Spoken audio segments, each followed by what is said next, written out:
All right. Well, I think let's begin, huh? In the interest of time. Good morning, ladies and gentlemen. Can you all hear me?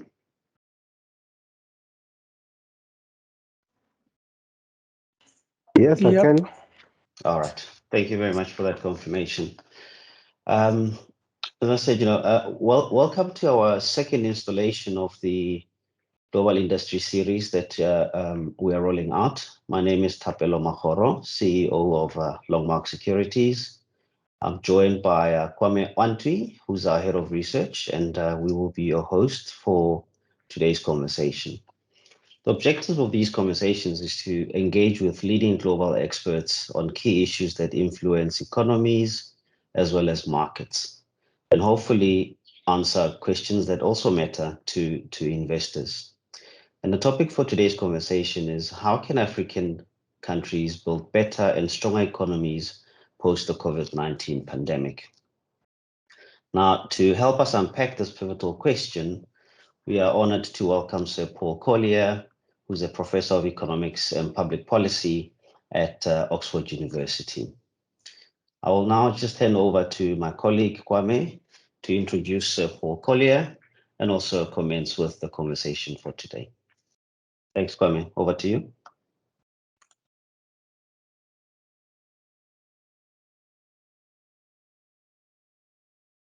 Kwame, you're in mute. Thank you, Thapelo. Thank you, everyone, for taking the time to join us. And also thank you very much to our speaker, Sir Paul Collier. He is a man who does not need any introductions, but I suppose for the purposes of formality, I will do that anyway. He is a professor of economics and public policy at the Blavatnik School of Government at Oxford University. He's an author of many books, but I'll mention a few that I think are very relevant to our times. One of his most recent books was The Bottom Billion, which won the Lionel Gelber Prize and the Arthur Ross Prize, which was awarded by the Council on Foreign Relations. His latest book, which is titled The Future of Capitalism, which we were actually talking about a little bit earlier, was described by George Akerlof, who himself is a Nobel Peace Prize winner for economics, as the most revolutionary work in social sciences since Keynes. Paul is an advisor to many governments on public policy. He is also a director of the International Growth Center and the ESRC Research Network on Social and Macroeconomics. His research covers the transformation from poverty to prosperity. He also focuses on stage fragility, the implications of group psychology and development, migration and refugees, urbanization in poor countries, and the crisis in modern capitalism, which is, as I spoke to you earlier, is the subject of his most recent book. He has also received a knighthood, which happened in 2014, for his services to promoting research and public change in Africa, and has been listed as one of the 100 most influential public thinkers. Without taking too much of your time, allow me to welcome Professor Paul Collier to our second episode of our Global Expert Series. Professor Paul, you're welcome.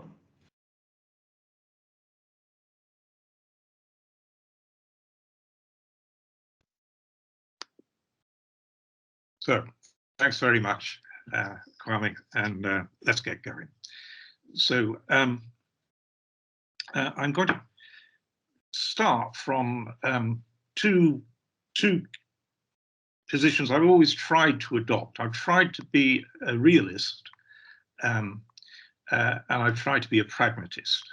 But by a realist, I mean start from an attempt to have an honest assessment of the situation that a society is facing now, not a load of wishful thinking about if only.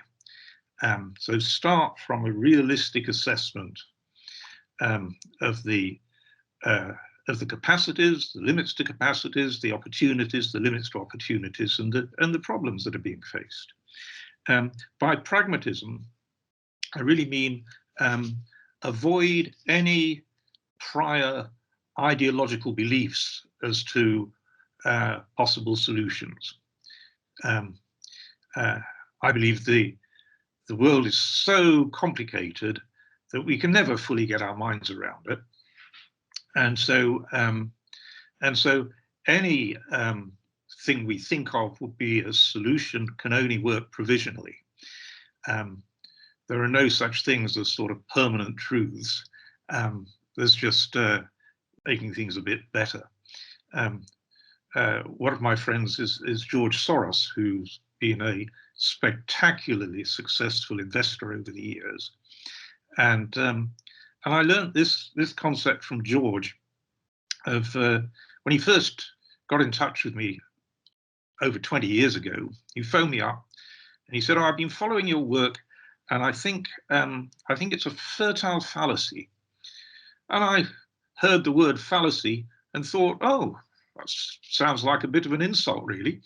But what I should have heard was the word fertile, because George works from the premise that everything is ultimately wrong, that the world is way more complex than we never get our minds around. And so everything we think is a solution will at some stage dissolve between our fingers as something that no longer works. And so he distinguishes between two types of ideas, one which moves us further away from finding solutions and one which moves us closer towards them. And he calls the ones that move us closer towards things that work fertile fallacies. So when he phoned me up and said, "I think your work is a fertile fallacy," he meant a compliment. It was moving towards a better understanding, provisionally. Right? So it's a good time now to be a realist and a pragmatist, because all the ideologies that claim to have permanent truths have dissolved before our eyes. Most spectacularly, the catastrophe in Afghanistan. $2 trillion over 20 years of vast international effort, a total, utter failure to change society. So that's a spectacular demonstration of a lack of being able to understand the realities of Afghanistan and a commitment to an approach which just didn't work. So the second example, turning to Africa, is I'll give you two examples. One is two countries in the Horn of Africa, and they form a natural experiment. They're the two Somalias, which is Somalia and Somaliland. And by some strange quirk of geopolitics, Somaliland, because a few days after it became independent, it joined a union with Somalia. Somaliland has never been internationally recognized. The United Nations still recognizes it as a part of Somalia, though in practice for the last 20 years it's been completely separate. And because it's not internationally recognized, Somaliland has received no international help whatsoever. No IMF, no World Bank, no UN, no nothing. Somalia has received a lot of help from all of the above. There's a big UN peacekeeping force, there's been a lot of money, and so on. I work with both. I work with the ministers in Somalia, and I work with Somaliland. In fact, I've got a team that regularly goes to Somaliland. We can't go to Somalia, it's too dangerous to send a team. And the disturbing thing is that the Somaliland is actually, it's way below perfect, but it's a lot better than Somalia.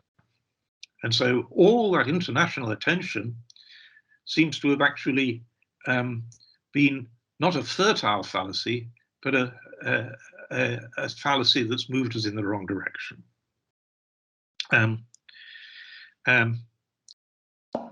then finally, bringing us right to the here and now globally. What we're facing as I speak is a global energy crisis and a global logistics crisis. And so whilst the world was prattling on about other stuff, that's the reality we face. So let me turn to what I'm going to talk about today. And just to summarize from that, it's a good time to be a realist and a pragmatist because all the certainties have dissolved. So I'm going to start by talking about the difference between shifts and shocks. And we face both. By shifts, I mean long-term forces which creep up on us almost unnoticed because they change a little week by week, month by month, year by year. But cumulatively, they absolutely change the whole habitat for business, the whole opportunity set for business.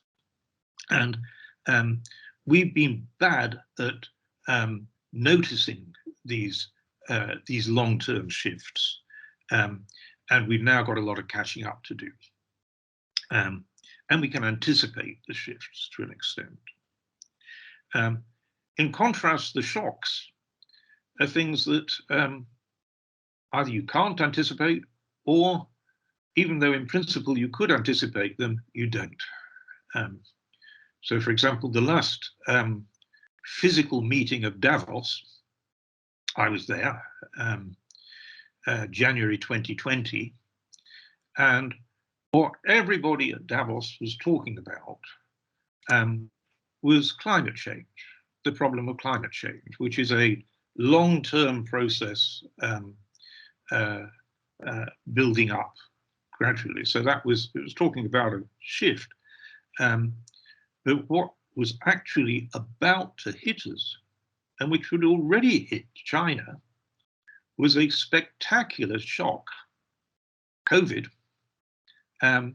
which completely upended global society. But nobody at Davos was talking about it, even though it was already rolling across from East Asia. And so that was a spectacular example of a complete failure to respond to a shock, even as it was rolling, right? So first, I'm going to talk about the shifts underway in the world. And there's been a radical reset of global economic opportunities. And I want to talk about how that fits into the opportunities that African business faces. So let's take a few of these major shifts, and probably the most important shift is demographic, and it's really a question of where is the youth, where are young workers? Young workers are very valuable for some things, and very scary for other things. But what young workers are really good at is adopting new ideas and adapting rapidly to change. So to give you a practical example, all the new social media technologies and internet technologies.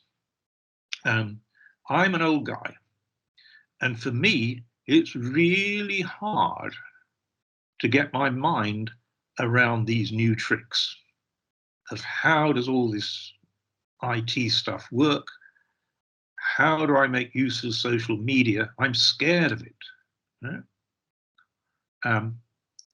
I've got 3 kids aged 13, 15, and 21. And when I don't understand something, I go to my 21-year-old because he's almost an adult. He thinks he's very grown up, but of course he isn't, but he's almost an adult. But he's still in the world of social media and technology.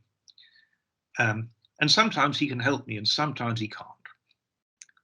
And if he can't, we turn to the 15-year-old. Yeah? We bought the 15-year-old a new laptop, and we got it from a company that was professional, and they said, what do you want? So we said, put all the controls you possibly can, all the parental controls on this. So we presented him with a laptop with total parental controls, done professionally. By the end of the day, not only had he unblocked all the parental controls, but he'd introduced his own controls so that we could no longer get into his laptop to see what he was up to. Right? That is the adaptability of youth. That's what is really valuable to a firm. Right? What youth's really bad at is anything that requires judgment and experience. Youth doesn't do judgment and experience. Right? So a firm that's in a new business that wants a lot of change, that wants to adapt rapidly to change, it needs young workers. Something that's in a very standard, old, traditional business like small farm agriculture, the last thing you want is youth. It's inexperienced. You want wise old guys who've learnt through bitter experience how to grow stuff in this field, right? And the tragedy of Africa at the moment is that it's got the youngest population in the world. It's got a huge stock of young workers. And what it's using them for is small farm agriculture, right? Where youth is a disadvantage. And so that vast pool of young workers is Africa's huge demographic advantage. Now, if we look at the rest of the world, it's an even bigger advantage because the rest of the world is running out of young workers. China made some big demographic blunders with its one-child policy, which worked well for a while in reducing the population growth. And that produced a temporary boost where you didn't have a lot of kids to invest in, and nor did you have a lot of old people. So the demographics for China worked wonderfully for a while. It had a lot of workers. And now that demographic policy of the one-child policy is turning into a disaster because it's reset social norms. Couples in China, first of all, in China, a lot of people don't even marry. And if they do, they're very wary of having children. And if they have a child, they only have one. And so the demographics in China are now catastrophic. Its number of young workers is already falling, and it's falling rapidly. And so China knows it's got to go and find young workers from outside China. Now, so that's one huge demographic advantage that Africa has over China. You've got the youth. If you turn to Europe, the situation's very similar to China. Or if you turn to Japan, it's very similar to China. The demographics of Japan and Europe are catastrophic. Their number of young workers is falling absolutely and falling quite rapidly. And so Japanese firms and Chinese and European firms know they've got to go and find young workers. The firms in Western Europe for the last 30 years have found young workers in Eastern Europe. So if you look at the typical German firm, it's organized so as to use what was initially a huge pool of young workers in Eastern Europe. That game is over, because Eastern Europe, the demographics are even worse than in Western Europe. In fact, the young workers from Eastern Europe largely moved to Western Europe. And so that game is over. So Western Europe, the demographics are awful. America is less of a problem. And so America's less of an incentive to go hunting for young workers. Right? But even in America, the big supply, or a big supply of young workers was from immigration. And now the second big shift is happening, which is the backlash from globalization. And the backlash from globalization, which has produced mutinies, most obviously in my own country of Britain, the mutiny of Brexit, which was basically a mutiny against immigration.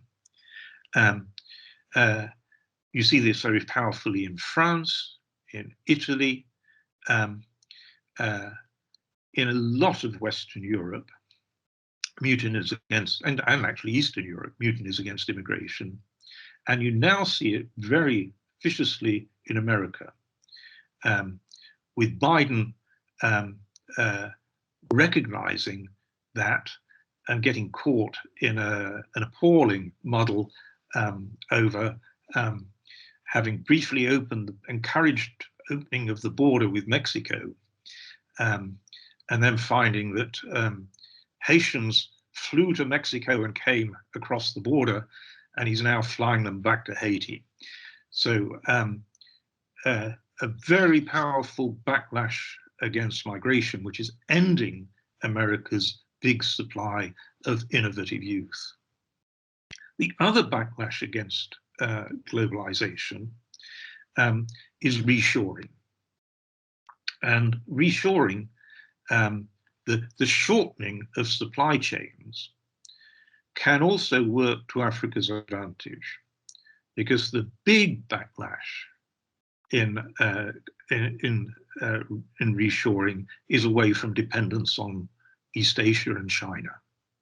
The recognition that your supply chains are not secure if everybody ends up being dependent upon one Chinese chip factory for its IT.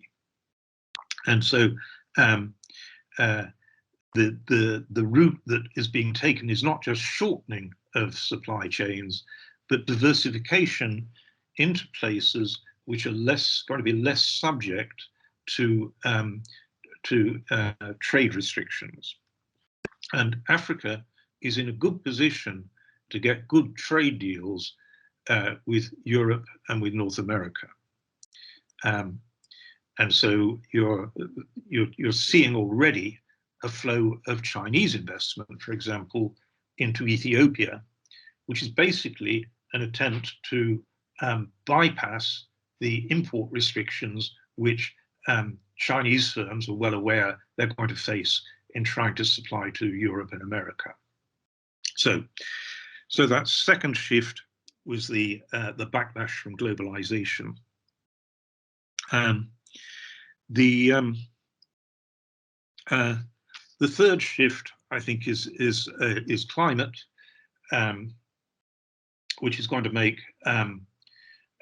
some regions more productive, some regions less productive, and that's going to actually probably damage agricultural activities in southern Africa. And maybe the answer to that is not reduce South Africa's carbon emissions, which are trivial compared to what China's pumping out. The answer is to adapt to a more urban environment, because urban societies are more resilient to climate shocks than rural societies. Obviously, agriculture is much more vulnerable to climate change. And all that feeds onto long-term shifts in the habitat for business. The habitat for business, for modern business, is value chains and clusters. And the successful economies create clusters and insert themselves into value chains.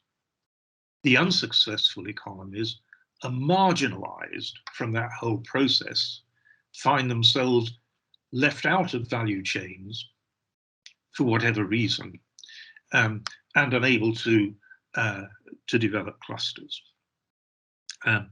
South Africa's fortunate in having some pretty viable cities and being sufficiently on the map to get into value chains. And so in cities, it can bring clusters together, and being on the global trade map with a big air hub in Joburg and a big port facility in Cape Town and East London, South Africa's in a good position to insert itself into the global supply chains. So much for the shifts. Let me turn now to the shocks. And the big shock has been COVID. It's by no means been the only shock. If we go back to 2008, we had another immense global shock, which was the global financial crisis. So just in 12 years, we've had two huge global shocks that nobody anticipated. And what they are is examples of a phenomenon called radical uncertainty. Now, radical uncertainty, there's now a very good book called Radical Uncertainty by John Kay, who's Britain's leading business economist, the founder of the Said Business School at Oxford. So it's by John Kay and by Mervyn King, who was the governor of the Bank of England. So they've got this brilliant book called Radical Uncertainty. And that is really upended economic theory. Because for the last 50 years, economics has dismissed the possibility of radical uncertainty. Radical uncertainty is the situation in which the honest answer to the question, what's going on here, is we don't really know. Where the honest answer to the question, what should I do for the best, is I don't really know. Economics found it was so inconvenient that, because if you don't know what's best, you can't maximize. What you need to worry about is adapting to a changed situation that you initially don't understand. You need resilience. And so suddenly the word resilience has become very fashionable. And resilience means you can't know what strategy is the maximizing strategy. You just don't know enough to find a maximizing strategy. That was desperately inconvenient to economics, because economics was built on the idea that people maximize utility, or firms maximize profits, consumers maximize utility. We're all busy maximizing. But we can only maximize if everything can be reduced to known probabilities. That's the concept of risk, known probabilities. We're not in that world. In fact, the number of situations where we know everything, so we know everything can be reduced to known probabilities, those situations are actually quite unusual. They're a minority of situations. And they're what John Kay and Irving King called small world problems, where the little world we're in, the little problem we're in, is so small that we understand everything about it. So we know what's best to do. That's the small world problem. COVID is an example of a large world problem, where initially it was so complicated that we couldn't know what was best. To give you an example, in Britain, we had a committee which was unfortunately called SAGE, meaning very wise, and it was a committee of scientists. And so the government said, we will follow the advice of science. Well, it turns out that science, like everything else, is bitterly full of disputes and bitterly divided and stuck into little silos like the boxes on this bookshelf, right? As it were, a little block of neuroscientists, there's a little block of this, a little block of immunologists, and so on. And they all solve small world problems. But COVID was a large world problem. It stretched across the different sciences, including, very importantly, sociology and psychology. And so the committee of scientists, there are about 100 of them, they could find agreement on only two things. They had two models, one in Imperial, one in Oxford. The two models needed numbers, but there weren't any numbers. There wasn't enough numbers to run the models. And so instead of saying, I'm sorry, we can't run the models because we don't know the numbers, what did they do? They made them up. Right? And so what the models disagreed radically. One said, the solution to our problem is we have to develop what they called herd immunity. We will need millions of people to catch COVID, and some will die. But the more that people catch COVID, the better, because we'll develop herd immunity. Right? The other model, the Oxford model, said we don't need to do that because we think we've already got herd immunity. And so don't worry. The two things that they agreed on were that we didn't need any mass testing to know whether you got COVID, and the chances of a vaccine being developed were very low, and so we shouldn't put any effort into vaccines. Those two wise conclusions from SAGE, we don't need mass testing and we'll never find a vaccine, were precisely and utterly wrong. And so the government did follow the science.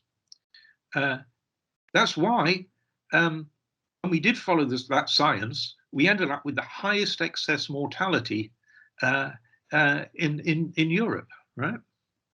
It was catastrophic. So that was an example of overconfidence in the face of radical uncertainty. The right thing to have concluded from the COVID shock was, since we don't know what's going on, we better find out. And the only way we can find out is by learning from others and rapid experiment. In the case of COVID, it was quite easy to learn from others because East Asia had caught the disease first. And then it rolled into Europe through Italy. Britain, the British government, British civil service, is amazingly bad at learning from others. The only people they're willing to learn from are other English-speaking societies. So they learn from Australia and they learn from America. And that's it. Right? So they didn't learn from Japan or China or Singapore or even from Italy. So incredibly bad at rapid learning from others, and incredibly bad at learning from experiment. The genius of capitalism is rapid learning from experiments in parallel. Capitalism is made up of lots of firms competing and collaborating in a flexible way, and devolving decisions into teams, which then are given a common purpose. In this case, try and find a vaccine. Finally, a business person in Britain was given the task of, it was taken completely outside of SAGE and outside of the civil service, given to a business person, see what you can do about a vaccine. And she understood straight away that the thing to do was to get as many firms as possible teaming up with universities and experimenting. And triumphantly, that worked, a partnership between AstraZeneca and Oxford University, the medical researchers at Oxford University and the production capabilities of AstraZeneca teamed up, and the government saw that this businesswoman saw the right thing to do was just put in an order for the vaccine even before they discovered it. A big order for the vaccine. If you discover a vaccine, we'll buy 100 million, right? And that gave confidence to the firm to establish the production facilities before they tested the vaccine. And so once the tests came through, yes, this works, they were able to mass produce it very fast. That was the triumph of capitalism, overcoming the know-all small world mentality of the Committee of Scientists and government. And that was the genius of rapid learning. So there are, when we pose that as a problem of resilience, what works is rapid learning. And then I just want to caution against an approach which fails. And the approach which fails is the idea, oh, well, to be resilient, we better be prepared. Let's anticipate the shocks. Right? And that sounds like a good idea, but isn't. In fact, to demonstrate that, we just have to go back to COVID, because in 2019, led by the Gates Foundation, there was a consortium of health researchers who came up with an estimate of which countries in the world were best prepared for a pandemic like COVID. And they produced a list of the 20 best prepared countries in the world. Best prepared of all was Britain. Next best was America. That list of the best prepared countries in the world, the top 20, turns out to be a good predictor of excess deaths from COVID. In other words, the countries that were supposed to be best prepared turned out to be worse prepared. So what was going on there was that even the health officials hadn't even understood what it meant to be prepared. And a lot of health officials still don't understand it. And the answer to be prepared is be ready to do rapid learning.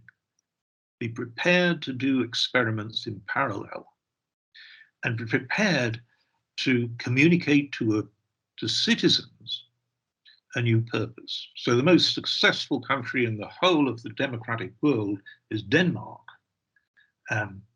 where the prime minister, who's just an ordinary woman, single mother, said, we don't know much about COVID, but we do know that we catch it from other people.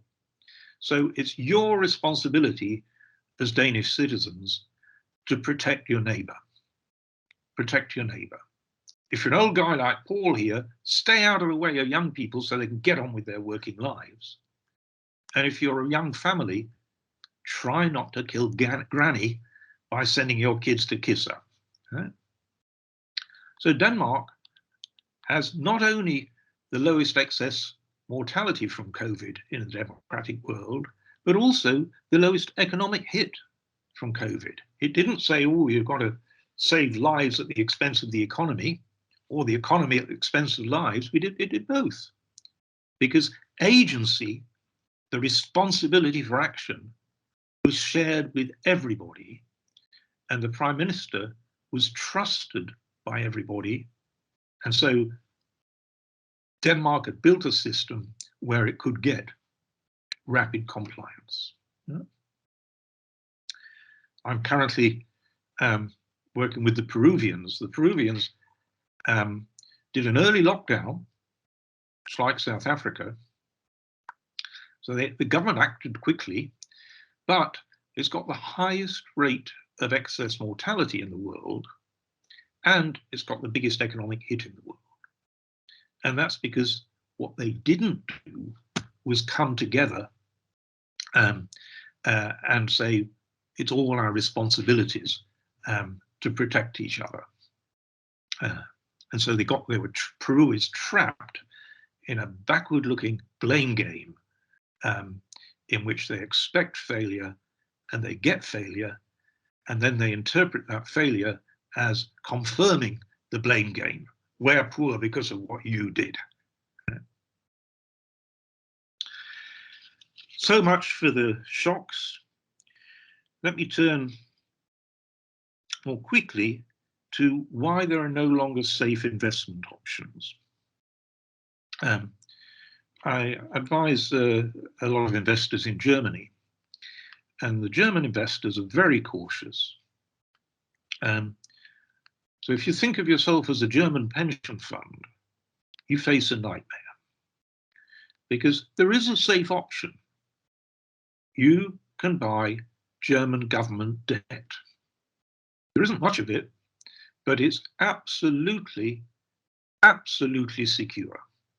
The German government will go on servicing that debt and repaying it, come what may. Right? The German word for debt is the same as the German word for sin.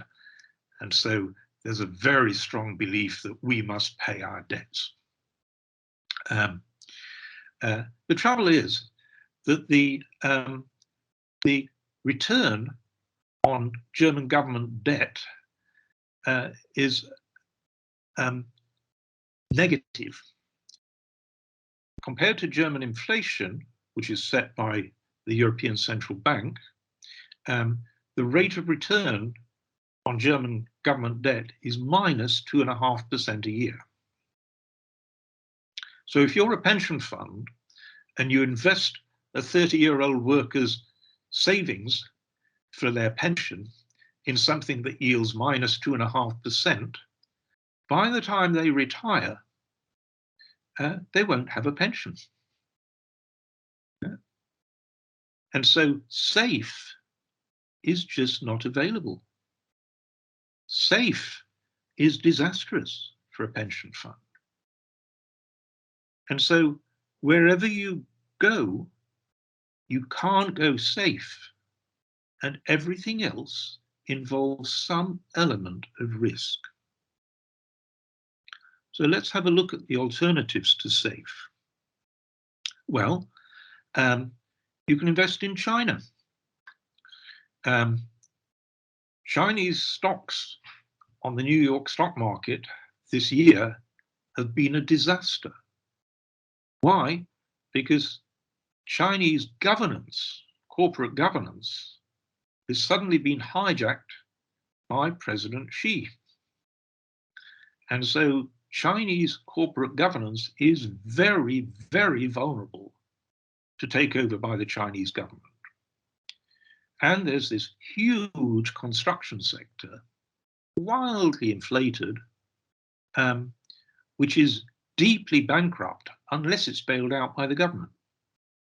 So Chinese investment in China is now very risky. It's had some very good yields in the past, but it's now undoubtedly very risky. Investment in Europe and in America have the same problem. Stocks are so high that for the next decade, they might be flat or falling. They've just been bid up to absurdly high prices, and both America and Europe are pretty slow-growing economies. So for the next decade, returns might well be negative. So what's the answer? There are opportunities here, there are opportunities there, but safety is going to come from diversification. And in particular, it's going to come from contextual knowledge. You as an investor should only be investing in things where you have some informational advantage. And then you need diversification across all the traditional asset classes. So finally, let me turn to the implications for South African business and for your national economic strategies. And it's a good way to start that is by comparing yourselves to the competition, the other investors, the people who will come to Africa and invest. Because your big advantage, I think, is your greater contextual knowledge of Africa. Africa, remember, has some big opportunities from the shifts. It's got the young workers. It's got the growing markets. So we know, locked in from the demographic future, that Africa will be the home of a youthful workforce for the next 20 or 30 years.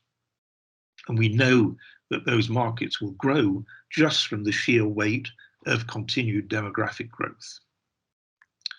So Africa presents opportunities, but my goodness, Africa's complicated. It's exactly a situation which is full of shifts and shocks, a rapidly changing scenario, right?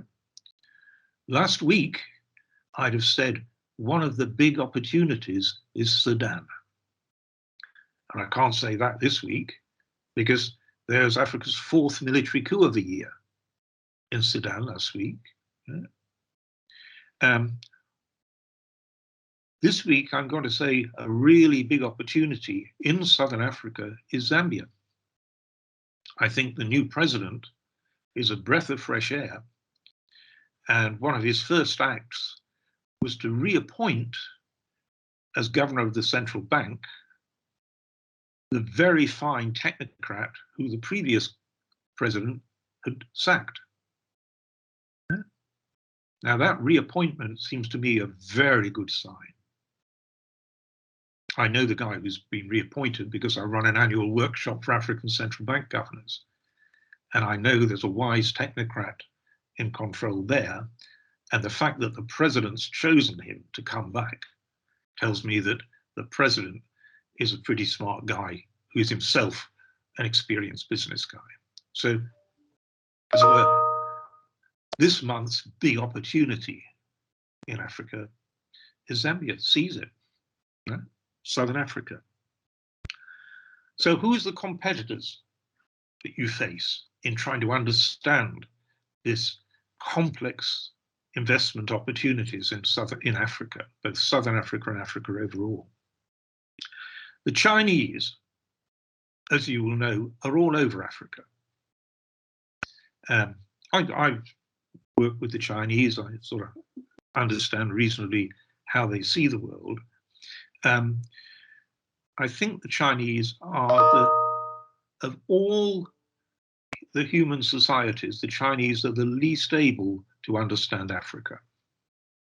China is so totally and utterly different to Africa that the Chinese, frankly, haven't got a hope of understanding what's going on. And they don't. What they see in Africa is an opportunity to grab natural resources, basically. That's been their concern. We'll give you what you want as long as we can have what we want. Sign here.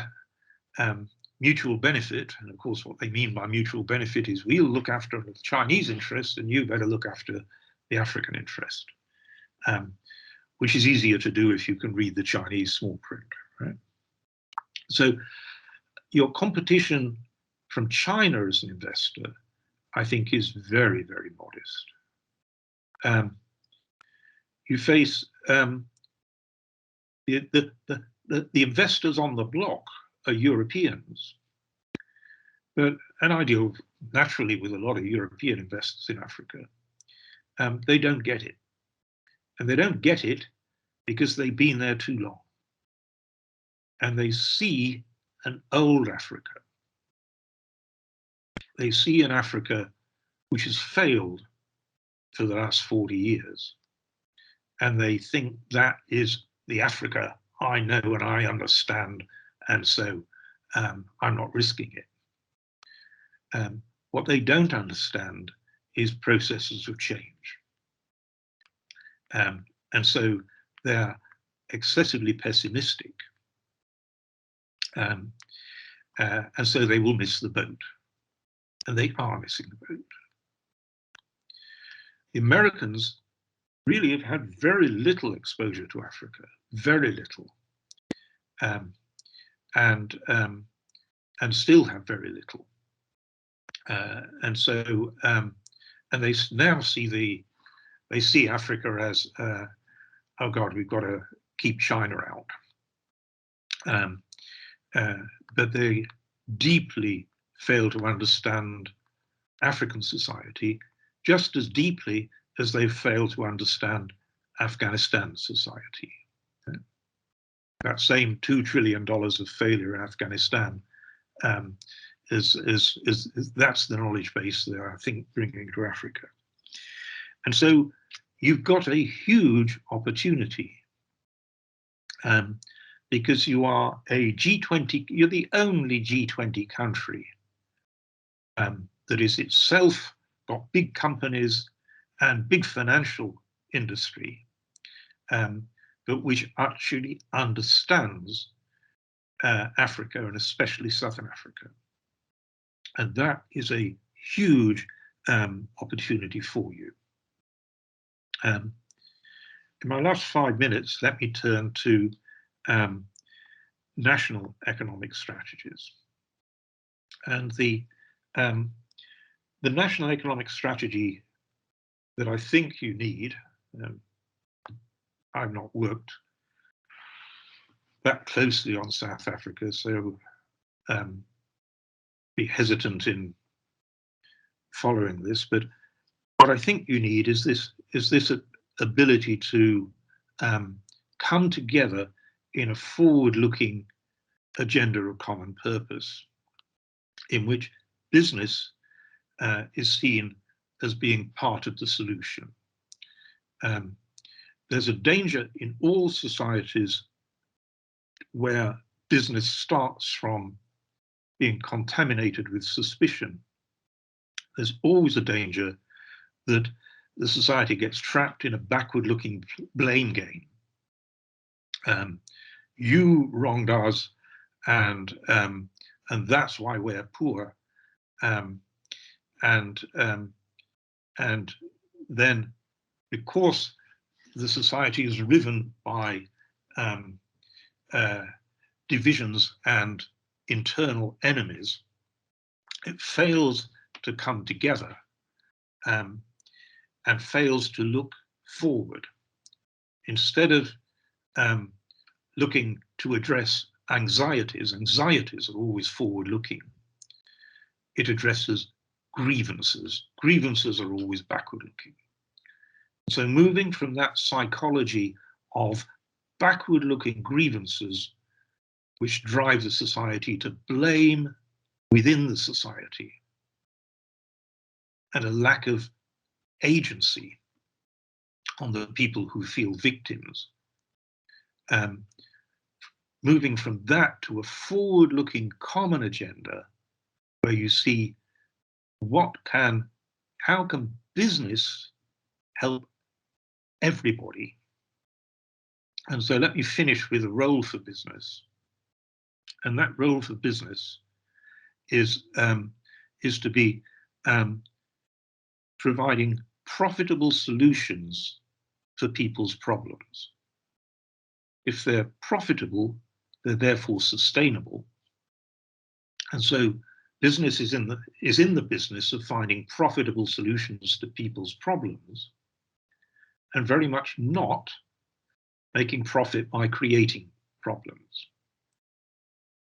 Now that concept of business as a dynamic process of solving problems in a sustainable way, that idea needs to enter the bloodstream of the South African political class. That's hard to do, but it's the vital shift from a backward-looking grievance society to a forward-looking society which addresses all the anxieties which keep surfacing. And let me finish with that note of rapid adaptability to changing circumstances. That's the genius of capitalism. Thanks very much.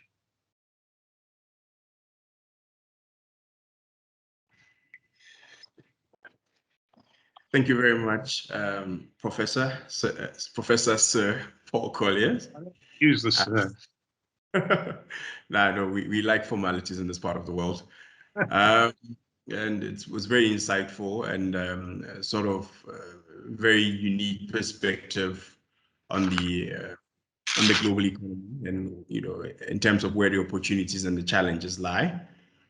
At this juncture, I'm going to open the floor to people who want to ask questions.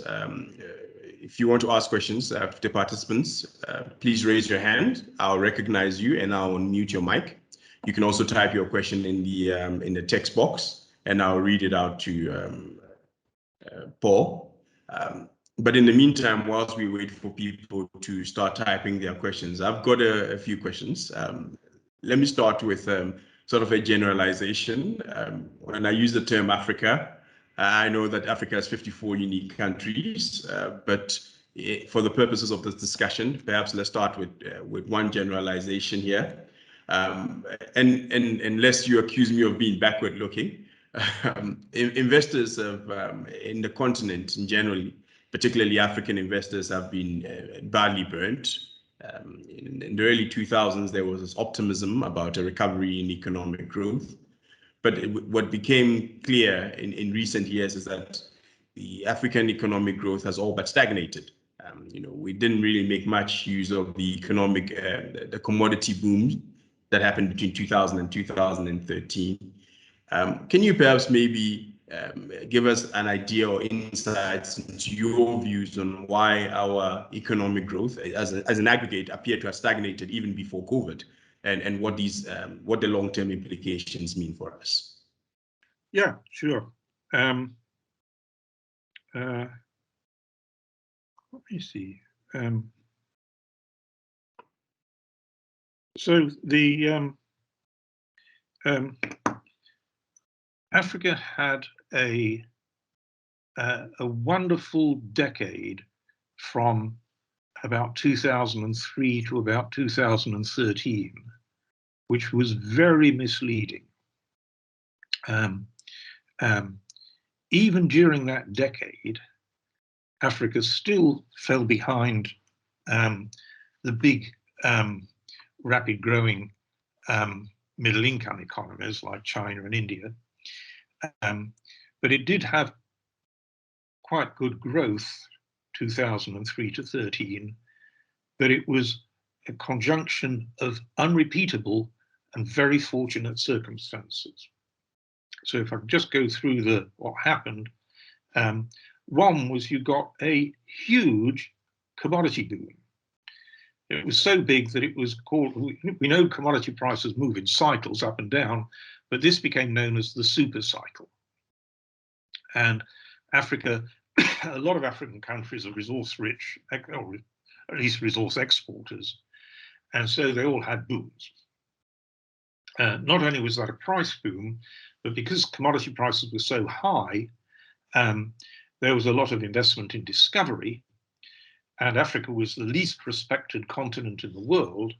And so the resource companies knew that the place to look was Africa. And sure enough, they found lots of stuff.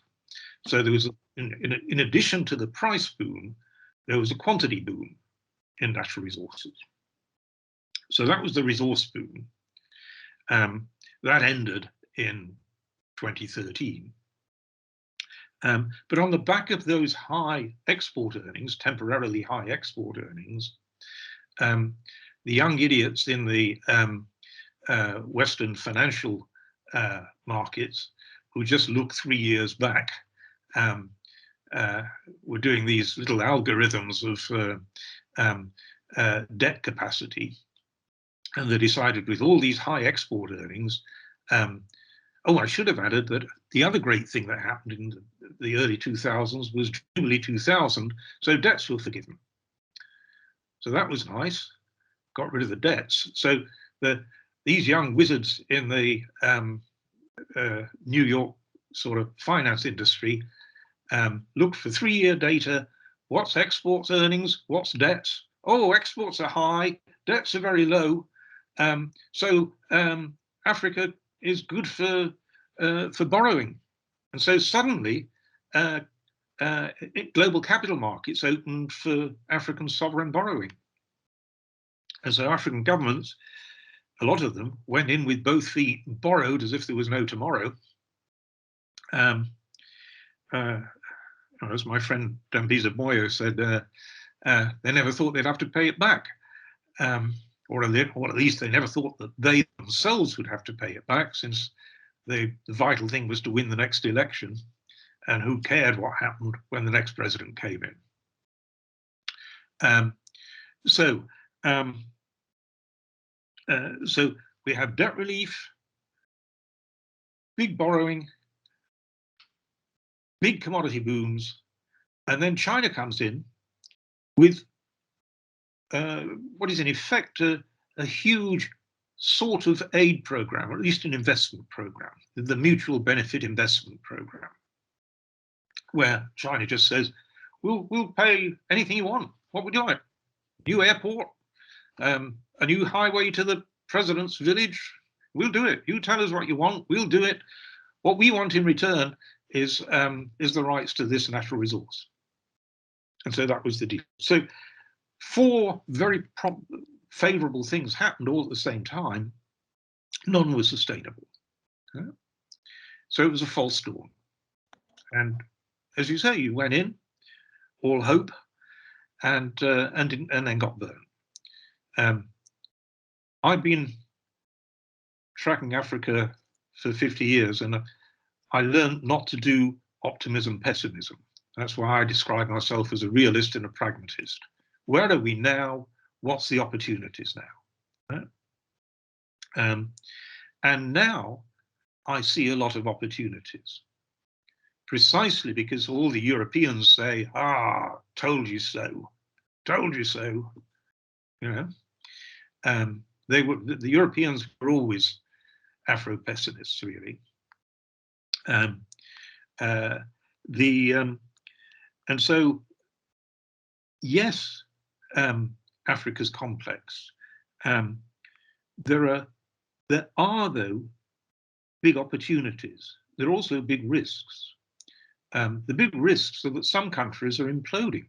As I say, there have been 4 military coups this year. A year ago, I just told you Ethiopia is a really big investment opportunity. And just at the moment, it's in trouble. There's a war going on. I still have a lot of confidence actually in Ethiopia. I think it's a hugely promising society and a hugely promising economy. But obviously now's not the moment to invest. So it's sensible to wait and see. So the opportunities go back to the youthful demographics, but looking at where the business habitat looks to be promising. And very obviously, Rwanda has an amazingly good business environment. Rwanda's an interesting case where 25 years ago, Rwanda was about the most fragile country in the world. It was a catastrophe. Mass genocide, exodus of 1 million people, it was terrible. And precisely because the new government knew that its back was to the wall, it had really no choice but to build a better business environment. It went about it very systematically, and it did it. It's an astonishing achievement. It's fascinating that the new mRNA vaccine, which is really very complex, I think too complex to be mass-produced in either India or Africa. But the mRNA firm has decided that the place to partner with and the firm to partner with is in Rwanda. And that's a huge vote of confidence. So big opportunities in Rwanda. I think Ghana and Senegal are both now run in a pretty serious way by competent technocrats who are keen to build a good business habitat. I think Zambia is the new opportunity, as I said. And it's that ability to distinguish between the sheep and the goats, between where is a really promising opportunity and how do we spot the dangers. That is the big advantage that South African investors have. To my mind, you've always got to look for a value-added proposition, and the value-added proposition is about your specialist knowledge. I'll give you one further idea whilst I'm talking, and that is fast-growing SMEs. Fast-growing SMEs, the sort of gazelles of the future, can only be spotted by a team based in the country which learns about the management. In investing in an SME, the vital knowledge is knowledge of management. If the management is not good, no matter what the sales pitch, you don't want to know. And so the only way you get that knowledge is by having a team embedded in the country. That's costly. That's what you'll need in Zambia. It's not a fly-in, fly-out. You'll need a team in Zambia, very obviously. It's much easier to do from South Africa than it is to do from China or America or the Middle East or Europe. That's the big chance. Okay, thank you. I've got a few questions on the chat box. So one talks about, you mentioned that Africa has a young workforce and can use that advantage. Yet, our youth are high, they have low levels of education. So what do you think should be done to harness this young workforce to adapt quickly and to take advantages of technologies and opportunities? Yeah, okay, so there are there are three things that firms need from young workers, and it's not just education. Right? Education is part of it, but it's only part of it. So one thing is they need skills of, they need character. And what attributes of character make a young worker employable? Just think about it, you know. I mean, what makes you employable? You know, you're no longer young in the meaning of the act from my eyes, but persistence, right? Courtesy in dealing with clients. You know, respect. These are hard things for teenagers to learn. Remember, I've got 3 of them, right? Persistence in something you don't want to do, respect for clients, and so on. I wouldn't put any of my teenagers in front of a client, right? So these are hard skills of character. They're not taught in schools. They're taught, perhaps by parents, but you know, they're hard skills. They don't come naturally. And then a second set of skills are basic knowledge, and that's the education part. And that's a matter of the quality of schooling. And the problem with a lot of Africa over the last decade is there's been a huge expansion in quantity and a huge deterioration in quality. And that can be addressed. That really can be addressed. It doesn't have to be like that. I remember talking with a retired school teacher in New York. He came to one of my talks and he said, when I was a young man, I taught in northern Uganda, and it was the best school. He said, my whole life I've been a teacher, but the best school I ever taught in was in northern Uganda, because it was really, the kids were motivated, the teachers were all motivated. It was a fantastically good school, right? And he said, you know, I've lost touch with it. I wonder what's, you know, wonder how it is now. I didn't have, this was about 10 years ago, I didn't have the heart to tell him what had happened in northern Uganda since he'd left, you know.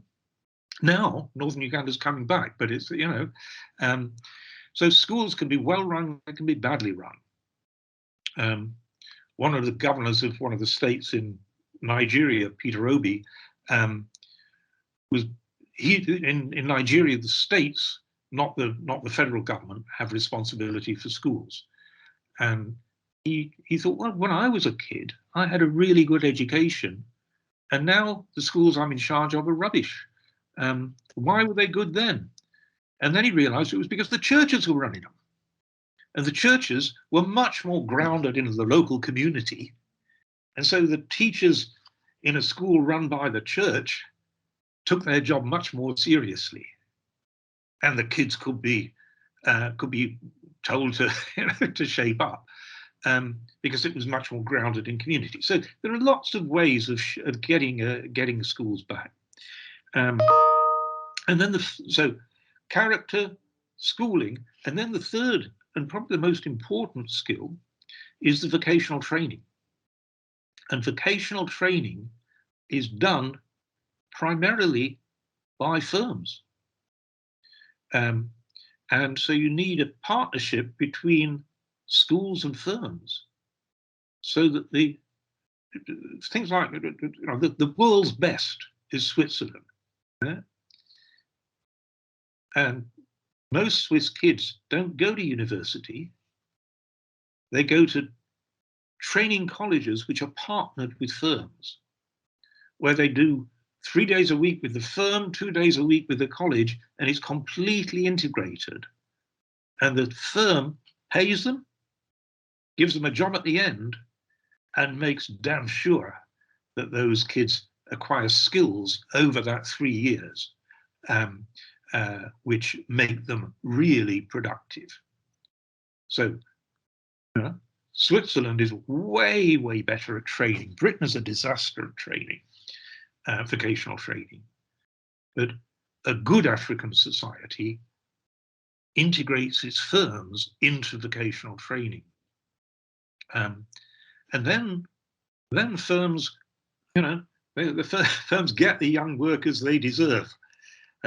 If you don't train them for anything, they'll stay useless. So it's that partnership, that forward-looking purpose of a firm.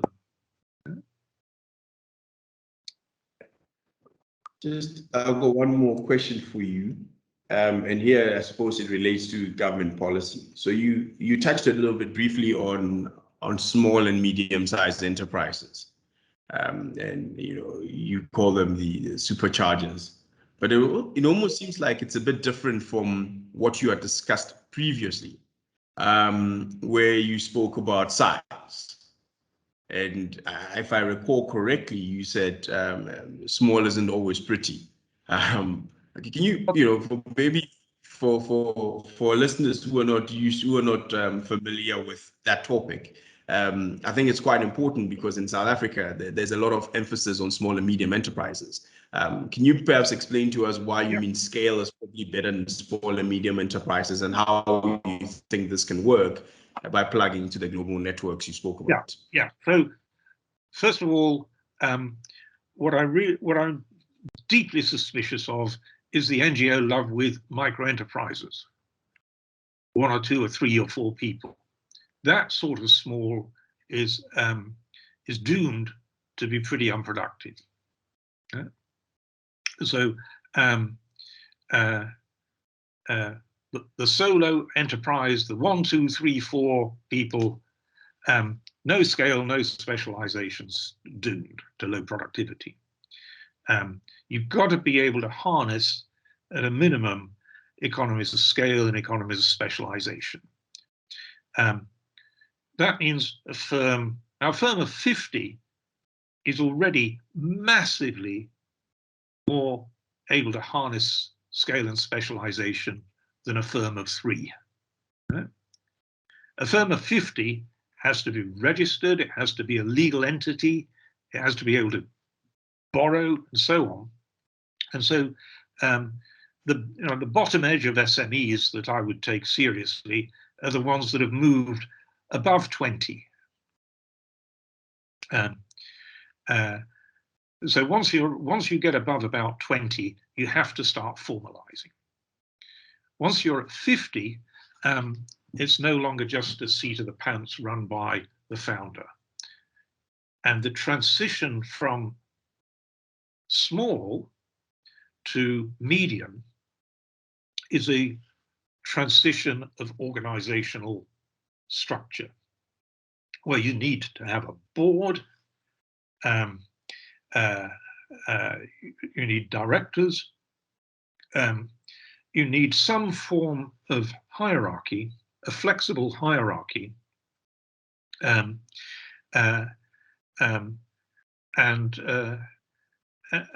that transformation from an owner manager who does everything to an organized structure, that's very hard, and that's what a good sort of private equity type operation can advise on. So that's why my own savings are invested is teams of specialists that take promising looking small firms up to medium size, and then sell them on, because by then they're big enough. So in the sort of British terms, you move from a firm that might be valued at £1 or £2 million to one that's valued at 10 million. And once it's valued at 10 million, you start to get, you start to think of getting out. And what you're trying to do there is spot. Most SMEs will never become gazelles that grow like crazy. And so you're trying to pick the 1 in 50 of these SMEs that is really capable of growing fast. And some will and some won't. The private equity business model is then, and the decent private equity business model is to invest in a range of these promising looking SMEs, and you make money by the top end of that distribution, and that's enough to cover the losses at the bottom end. Some of these SMEs, instead of growing, go bankrupt. But you've got a diversified portfolio. Remember, diversification is the way to handle uncertainty. And so you've got a big diversified portfolio of SMEs. You've invested in 50 or 100 of them, which is the most you can track with your management capacity. And the top 15, that's where you really have a big success. So one of the groups I invest in has just had a unicorn. It's just been valued now at £1.5 billion. And so they're rapidly selling out. That's somebody else's game. We'll take it from 1.5 million to 50 million or 50 billion or whatever, if we've done our job of finding that gazelle, that unicorn. And there'll be African unicorns. That's what some of the Chinese investors have got excited about. There will be some African unicorns. And they're looking especially at Kenya and Nigeria for unicorns. On the whole, I think unicorns are the wrong game to be in. I think it's better to look at taking firms from the small to the medium. And so I'd rather look at the pack than try and get the odd miracle, as it were. But the Chinese and I think to some extent the Middle East guys, the Gulf guys, are attracted by the unicorns. But there, I think it's contaminated by glamour. I'm always a bit suspicious of glamour. Where there's glamour, there's losses. Okay, thanks for that. Just one more, and then yeah, so we're conscious of time. Yeah. Just as to wrap up, in your book, The Future of Capitalism, you seem to have a dim view of the concept of globalization. In fact, you take quite a big sort of hit at your profession for not looking at the downside of globalization and not understanding why it doesn't always work. So I'm going to ask you two questions here. Can you, once again, maybe just elaborate a little bit on that point for people who haven't heard you discuss that? And then secondly, one of the big things that everybody's getting excited about on the continent is this continental free trade agreement. Just to get your thoughts on it, is that another form of globalization on the continental scale where there are going to be a few winners and lots of losers in other parts of the continent, particularly because there may not be necessarily a mechanism for redress? Okay, that's a good question. Let me go straight into that, because I'm very excited by the free trade agreement. I'm also very excited by the fact that my friend Ngozi Okonjo-Iweala is now head of the World Trade Organization. That's a huge opportunity for Africa. She's both a very highly motivated person for Africa. Her heart is absolutely in the right place, and she's a very, very smart, knowledgeable person. She's did a doctorate in urbanization at MIT. She was twice finance minister for Nigeria. She was managing director of the World Bank. If there'd been any justice in the world, she'd have been the president of the World Bank. She's a fantastic person to lead Africa into a much more open trade environment. And I've actually done a lot of research on this with my colleague, Tony Venables, on suppose you could rub out Africa's borders for trade purposes. Yeah? So not political union or anything like that, not common currencies or anything like that, but just get rid of the trade barriers. What would happen? And the answer is that because the typical African economy is so small, it's too small a market to benefit enough from scale and specialization. And so it's in the range where there are very powerful gains from more scale. So you're really in a very strong range where bigger is better. So if you rubbed out the trade barriers, 80% of African cities would grow. Because the cities would each develop a specialist cluster and then trade along those value chains within Africa. The biggest set of value chains in the world at the moment are along coastal East Asia. And so if you look at a map of trade flows, the world, it's dominated by flows across the coast of East Asia, where each of the coastal cities has a cluster which reaps scale economies at that level of that cluster in that city. And the value chains pass a product along the coast. At each coastal stop, you add some value. And then finally, it's put on a plane and sold to Europe or America.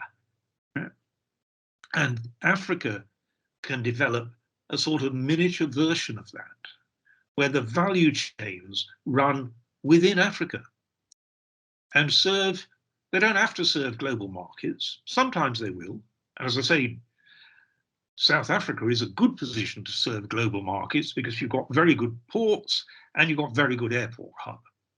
But just serving, the West African market's huge. And the West African market is split into God knows how many little countries with one elephant, Nigeria.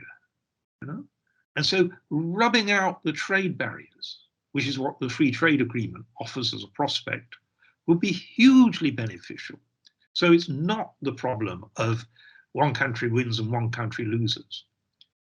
At the global level, just to return to your question about the downsides of globalization, at the global level, these value chains do end up shifting.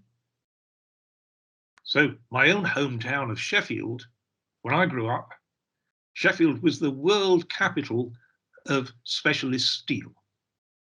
And in the early 1980s, the whole industry shifted to South Korea permanently. And that was a total catastrophe for my hometown. Right? Total catastrophe. And it stayed a catastrophe for 40 years. Right? So the downside of globalization was the failure to recognize things like that. Massive hits.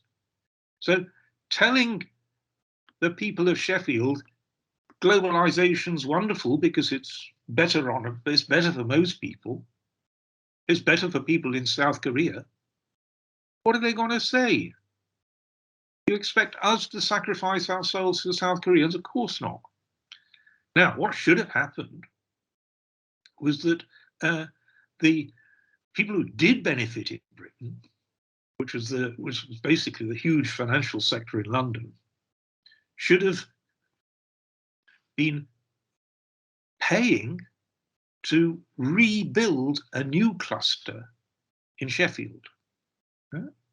That's what should have happened and is just starting to happen We're in the very beginning of that, 40 years too late, and Brexit too late, and all the rest of it, right? The reaction to the damage done by globalization.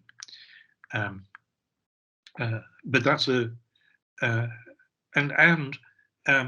globalization has not been good for the poor, small African countries which are not inserted into these global value chains, and so just get marginalized.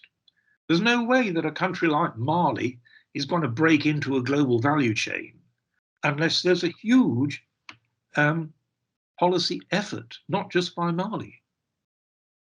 But as I've said, Rwanda's demonstrated that, even acting alone, Rwanda's done a fantastic job of getting back into the game of being on the global map. Okay. On that note, I hope that was the last question, because I think I've got another Yes. Zoom Yes. due. All right. Yeah, that was the last question. Thank you very much for your time, and thank you very much to the listeners as well. We really appreciate it, and it was very insightful. And yeah, we hope to chat again. Goodbye, everyone. Thank you. Goodbye.